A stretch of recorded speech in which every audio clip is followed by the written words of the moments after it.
Hello, good afternoon. Welcome sa episode 2 ng ating web series. Ako yung inyong instructor, si Jabez Flores. And ang topic natin ngayon is about paano ako nag-decide na magnegosyo and paano ko na-start yung Cafe Antonio noong 2008.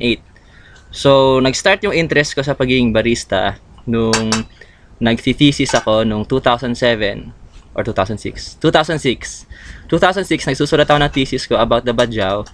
And then, meron akong mga housemates noon, yung katabi kong apartment unit, na mga nagtitesis din.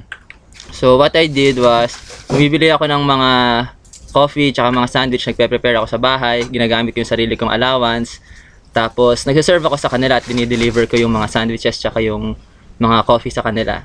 So, while doing that, nag-enjoy ako at na-realize ko na ito na yung gusto ko gawin habang buhay, yung mag-serve.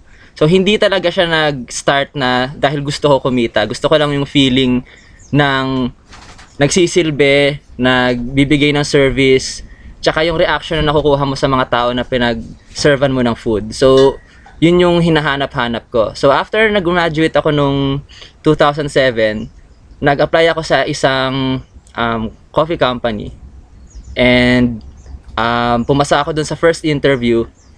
Pero meron akong mga branches kasi na sinelect na gusto kong ma-destino doon. So, siguro 2 months bago ako tinawagan uli. Pero by the time na tinawagan nila ako, nagte-training na ako sa Cafe Antonio sa Dumaguete. So, paano ba ako napadpad sa Cafe Antonio? Paano ko sila nakilala? Yung Cafe Antonio Dumaguete, yung owners nun, kilala ng tatay ko.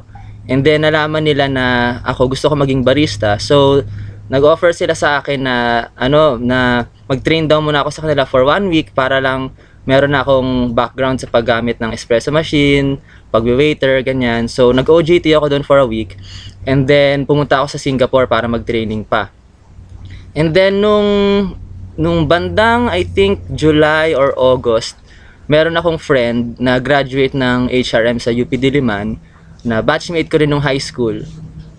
Manager siya sa isang coffee shop sa Manila, and then nag-resign siya. And kinontak niya ako at gusto niya magpatulong na mag-set up ng business sa Los Baños.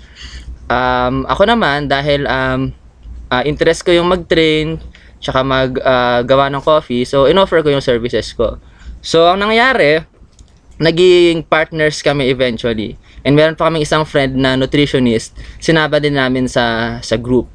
So, instead of starting a whole new business, sinuggest ko na ano kaya kung mag-franchise na lang tayo ng Cafe Antonio. So, kaming tatlo, pumunta kami sa Cafe Antonio nung bandang October hanggang November, nag-training kami, and doon pinag-isip-isip namin kung itutuloy ba natin itong negosyo na to. So, by the time na mag-January, nag-decide kami, sige, start na natin to, magtayo tayo sa Los Baños ng Cafe Antonio. So, hindi kami naging franchise, naging branch kami, bale. So, ang nangyari, nag-invest sa amin yung Cafe Antonio Dumaguete, tapos gumawa kami ng panibagong company called Cafe Antonio Coffee Corporation. Okay, so doon nag-start, that was in 2008, and naging okay yung aming first year. Nag-ROI kami agad that first year, maybe because dahil medyo kilala pa kami ng mga estudyante kasi fresh grads kami and kilala pa namin yung mga tao sa campus. So, yung nalaman nila na nagde-negosyo na kami, talagang full support yung buong community. And then, the same year, 2008, na-feature din kami sa Philippine Daily Inquirer. Tapos, at the end of the year, na-feature kami sa Entrepreneur Magazine. So, dahil mga bata pa kami noon, 21 ako noon nung nag-start kami, tapos I was turning 22 that time, malakas pa yung appeal ng young entrep. So, kaya na-catch agad yung attention ng media. Okay, so next episode, may didiscuss akong bago, ano yung mga na-experience ko sa Dumaguete habang nagtitraining, tsaka sa Singapore. Sa Singapore 2 times akong pumunta para mag-train.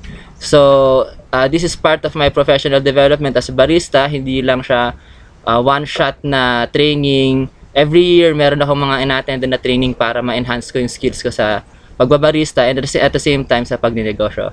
Okay, so itong video na to, shoot to dito sa farm namin, sa Kindness Farm. Ito yung aking mga kasama. Hey! Woo! Kuya Nonoy! Okay, so break time kami ngayon. Okay, see you mamaya sa my portal. Salamat.